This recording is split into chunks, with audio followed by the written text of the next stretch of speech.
Gala. Poder político. Poder político.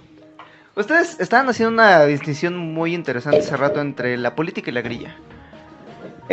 Bueno, explica la diferencia. Bueno, lo que pasa es que, y atendiendo un poquito a esta lógica de Foucault, que dice que el poder no solo está donde creemos, sino hay una red, entendiendo que la política es la disputa por el poder y la ejerces en dos momentos, con los de afuera, pero también con los de adentro. Y con los de adentro pues es lo que nosotros denominamos como la grilla. Todas las disputas políticas por alcanzar esa posición donde está el mero mero, donde está el jefe. Ajá. Es decir, todos quieren ser Andrés Manuel en Morena, todos quieren ser el siguiente presidente, o hay un grupo en ese momento, y hay otros que quieren ser jefe de gobierno. ¿Qué? Y ¿También hay, Marcelo? y hay otros que quieren ser diputados, O sea, me y hay quiere- a ver, todos quieren crecer políticamente, y hay una red de política muy cabrona. O sea, las organizaciones políticas a lo interno, todas las organizaciones de poder a lo interno tienen disputa por el poder. Jamás despacio, cerebrito. ¿Me estás diciendo que todo el gabinete tiene aspiraciones políticas más fuertes de que solamente ser secretarios? Desde luego que sí. Desde luego que sí, ¿no? Eso es lo que llamamos grilla, porque a veces cuando la gente habla de política, o sea, que dice, es que la política me da hueva. No, lo que te da hueva es la grilla. A diferencia de nosotros, que a veces la política nos da hueva, pero lo que nos gusta es la grilla. Sí, porque la política al final también entiendes que hay un poco margen de cambio realmente, ¿no? O sea, incluso hasta con todo ese tema de la cuarta transformación y etcétera, la verdad es que el margen de cambio no se percibe, No. y eso es en nuestro caso. Entonces, actualmente la discusión es fácil obtener ya, es más fácil ahora obtener el poder, es más fácil, y es más difícil quedarse ahí, ¿no? O sea, quedarse en el poder. Ujú. Y además y lo tienes más acotado, porque ahora pues existe toda, o sea, al final vivimos en una sociedad tan informada, bueno, tan comunicada, Más bien. tan comunicada, Interconectada. interconectada, pero que al mismo tiempo pues van en una balanza. Es decir, hace rato decíamos, el 55% de los votos los sacó el PG, pues sí, que habíamos dicho que eran 30 millones, ¿no? No los tiene todos. Hay un porcentaje, hay un número de votos que se le pueden mover y pueden votar por otro, y ese otro lo van a hacer ganar. Mucha gente solo quería sacar al PRI. Mucha gente quería sacar al PRI, mucha gente sí le cree, mucha gente, etcétera, ¿no? O sea, Están los votantes ocasionales. los votantes ocasionales, bueno, vamos a darle chance, y a la tercera vez ha sido perseverante. ¿Y qué Ujú. pasa, por ejemplo, con las estructuras políticas que ya tenían como una estructura de poder que siempre votaba por él mismo, por mapachismos o por lo que tú quieras, y que al ver que Morena iba a ganar dijeron, pues no quiero estar del lado del perdedor? Claro, Hay una crítica, que sobre todo en el video que hiciste de poder, en la cual cuando tocas el asunto de las estructuras electorales, o sea, de que al final de cuentas, o sea, yo me dirijo con el líder sindical, yo me dirijo con el líder de la colonia, entonces lo único que necesito es alimentar a estos líderes, ¿no? Ujú. Y al final no importa tanto el voto de la gente, No, el voto porque de la obviamente gente te estás lo moviendo tu garantizan corporativo. La crítica que yo podría hacer ahí es que también esas estructuras de ese tipo de esenciales lo hemos visto cómo va cambiando con el tiempo. O sea, alguien que antes movía un porcentaje fuerte de gente, no sé, de un distrito, de una colonia, eso se modifica, y entonces este güey ya no es tan fuerte, y aún así sabe venderse al líder y decirle, güey, yo te prometo 30,000 votos, y con pedos votan 5,000. 5,000, Y ¿no? los vende humo. Y vende humo. O sea, Lo vimos en las últimas elecciones. y ese esquema, o sea, ese esquema es muy habitual. O sea, muy habitual de los güeyes que llegan a vender humo, que yo traigo un chingo de gente. Entonces, eso ha permitido que en la grilla, sobre todo, se establezca un modelo de corporativismo en la cual es a través de medir y resultados de cuánto traes. O sea, que nosotros lo vimos, ¿no? O sea, el O sea, ideal económico de especular se vuelve también especulación de fuerza política. sí, o sea, es que la fuerza especulación política, ¿cómo política... se detenta? Como de medios hecho las económicos y relaciones personas. políticas son meramente capitalistas. Sí. Lo malo que son capitalistas un poco como del siglo XIX. Con un elemento extra, No. o sea, hay un Ajá, elemento ¿verdad? extra porque, o sea, está el poder ficticio, el poder especulado, está el poder físico de los cuerpos de las personas que van a ir a hacerte tu plantón, pero también está el voto como herramienta de cambio, güey.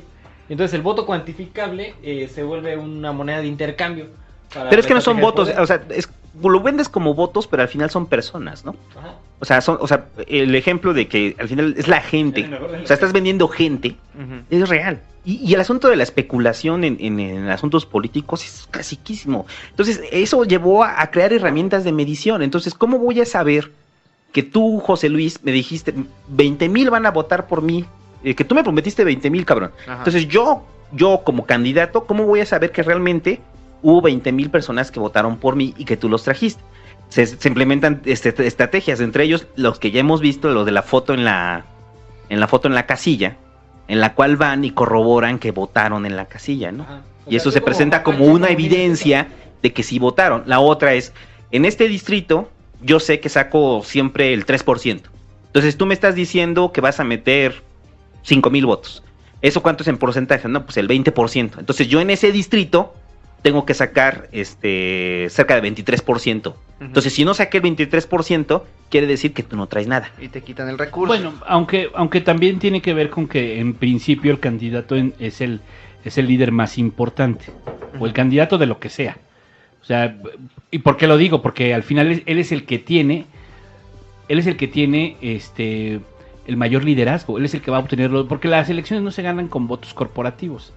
Los votos corporativos pueden definir algunas elecciones cerradas, pero en general ganan el voto libre. Esa es la otra crítica que quería hacer del video. O sea, porque si planteabas, o sea, así lo das a entender, que prácticamente los corporativos defienden las elecciones. Y algo que vimos en la elección del PG es que no. Pero es un caso muy, muy particular, porque mira lo que pasó un año antes en la elección del Estado de México, donde salió a votar algo así como 60% de la población, 60%, 40% se quedaron en sus casas, no salieron a votar, principalmente porque previamente hubo una campaña de amedrentación de va a haber güeyes con pistolas, no salgan a votar, y eso hace que reduzcas tu número de intercambiables, entonces necesitas todavía menos para capturar el poder, y si además compras votos, y si además haces, hubo un caso donde Pero suma, una... o sea, no es que sea así, o sea, no es que si yo tengo todo el corporativo del Estado de México gano, porque se quedaron en el margen. Ajá. Y hay otro factor ahí fundamental, Juan Cepeda. O sea, Juan Cepeda, o sea, Le resta jaló el el voto a voto la ciudadano y izquierda. le resta el voto a Delfina. Ese Entonces, es como otro Juan- asunto fundamental. Como no puedes comprar todos los votos, sí puede haber otro partido que capture algunos de los votos que tu contrincante hubiera tenido. Pues es lo que estamos Sí. viendo de las estructuras orgánicas. Se dividen y se divide el poder que posee cada una.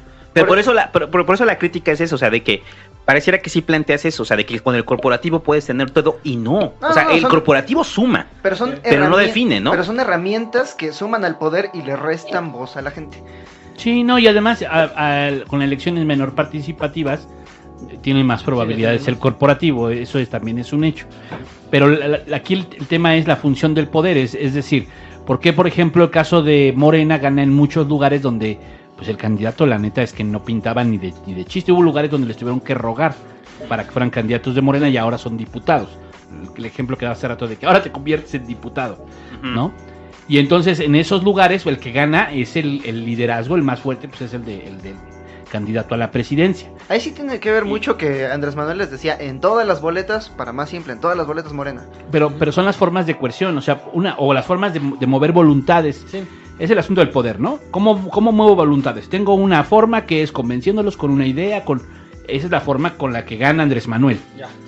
Y la otra es, pues, que te doy la despensa, te traigo un programas sociales, te opero la gestión. Hay distintas formas, pues, de también trabajar en el voto, pues. Ujú. Pero lo que quiero decir con esto es que las dos son parecidas o importantes. 60% de la votación en el Estado de México no es bajo. O sea, no es bajo, no es Es alto. o sea, de hecho es alto, Alto histórico, incluso. es alto para el Estado de México. Y aún así, yo no estoy seguro que todo haya sido corporativo, ¿eh? Yo creo que hay una muy buena parte de la sociedad Que son pristas. que son priistas y votaron por Del Mazo, o sea, así de Sí. simple, ¿no? Ujú. De hecho, hay estados en donde, a ver, vamos a poner el caso, por ejemplo, de Jalisco. Jalisco gana López Obrador, pero también gana Alfaro. ¿Por qué?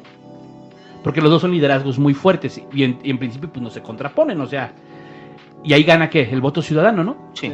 Ahí gana el voto Es ciudadano. porque se ha desarrollado más la estructura de poder de ese güey. O sea, Sí. Si pensamos, por ejemplo, en pueblitos chiquitos donde gana la ola de la izquierda mexicana, pues ahí entendemos que no gana el candidato porque no desarrolló ninguna estructura de poder, sino que solamente hay una. O sea, solamente hay una esfera de poder en la que está inserta esa comunidad, pero en otras que son más grandes hay más estructuras de poder que compiten. El punto de esa parte específica del video era que la gran diferencia entre una democracia y una dictadura es que en la dictadura dependes de muy pocos burócratas para mantener y, Sí, claro. conseguir el poder. Entonces los puedes ¿Pero por qué? recompensar directamente. Porque el pueblo no vota, porque tienes recursos naturales, entonces los recursos naturales los puedes vender y puedes no necesitas de la productividad de la gente, entonces puedes recompensar directamente a esos burócratas y el resto de la gente. El caso de los Emiratos, por ejemplo. Los Qatar. Emiratos Árabes, la República Democrática del Congo, por ejemplo. En las democracias no es así porque dependes de la población en general y no le puedes repartir dinero a la gente, a menos que seas el peje.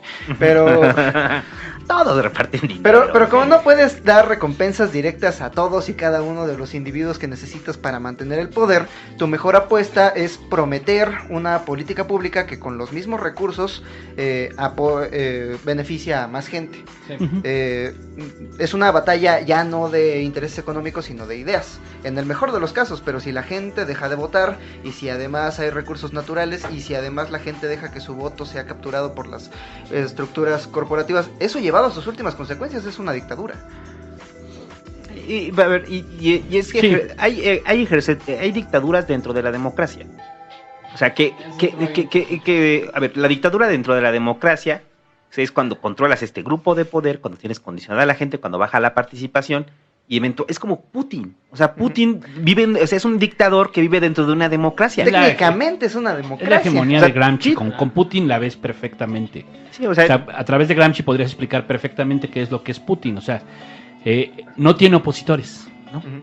O sea, los opositores son como aquí, pues. O sea, es de chocolate. como ahorita en este momento. Ujú. ¿no? Había un opositor hace 2 años y ni siquiera me acuerdo de su nombre porque lo aplastaron. No, lo es que aplastaron. Le Por eso metieron que pasa en proceso Venezuela, judicial, no le dejaron participar. O sea, el ejemplo claro de eso es, puedes decir que eres un estado democrático y aún así ser una dictadura Ujú. a través del voto corporativo como lo es Putin. Y Putin suma todos los votos, o sea, tiene corporativo, Sí. tiene el apoyo de los grandes sectores económicos. Pero además hay una gran población. Y hay convencimiento. Sí. Y hay convencimiento de mucha gente que admira a Putin. No, pero además es que es bien curioso porque yo veía este análisis que comparaban en Russian Today, en un programa de Russian Today, comparaban un poco cómo funciona la mentalidad de los rusos y comparaban con México y no es muy distinto. O sea, al final los dos vienen de revoluciones autoritarias, ¿no? Ujú. Que se puso en un partido único durante muchos años, que la figura la figura presidencial es muy importante quién es el camarada Nikita Khrushchev, quién es el camarada Mikhail Gorbachev, quién es el camarada Boris Putin, Boris Yeltsin, ¿no? Bueno, por ejemplo, Boris Yeltsin nadie lo pela porque pues era un briago y la verdad es que hay malos recuerdos de él. Ujú. Pero sí hay buenos recuerdos de Khrushchev o de Stalin y en este caso ahora de Putin. Y de Gorbachev. Es decir, se monta también y esta estructura de poder lo que hace es modificarse, que era como la pregunta que hacíamos al principio del programa. Yo me quedé reflexionando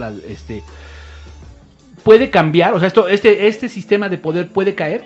Yo creo que lo que puede hacer es irse modificando y que sí, a lo mejor en 100 años será Pero es que algo distinto. hay una diferencia entre caer, es que caer pareciera tumbarlo, Sí, a modificarse. O sea, yo creo que se modifica, no se tumba.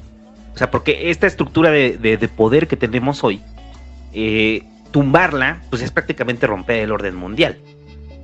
O sea, no se puede. sí. O sea, ¿no? hay modificaciones de esa estructura del poder, más no se tumba.